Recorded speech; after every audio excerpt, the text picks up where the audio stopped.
একজন সক্ষম পুরুষ তিনি কতজন বিয়ে করতে পারেন? তিনি যদি মনে করেন যে আর্থিকও আছে, সাবলীল আছে, শারীরিক সক্ষমতা আছে এবং এই জন্য তার যে 4 জন বিয়ে করতে হবে এমনটি ঠিকই আছে। যদি আসসালামু আলাইকুম রহমতুল্লাহ, কে আছেন বলুন? ওয়ালাইকুম আসসালাম, বলুন দর্শক।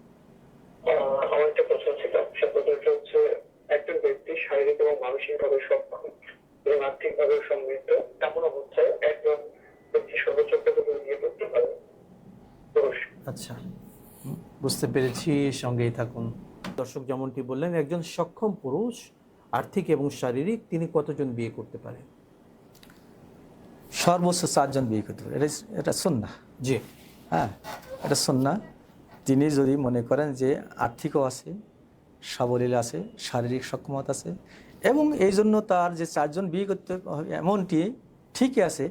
যদি 4 জনের ভিতরে আদালত রক্ষা করতে পারে, ইনসাফ করতে পারে। ইনসাফ। আর যদি ফাইলাম তাকুন ফাওয়াহিদা, খবরদার সাবধান। কিন্তু সেটা আমাদের সমাজে তো এটি হয় যে প্রথমটা যদি দ্বিতীয় বিয়ে করে তখন প্রথম স্ত্রীর খবরই না, নেয় না। নেভার, তাহলে সে করতে পারবে না। এটা তারপরে জুলুম হয়ে যাবে তখন।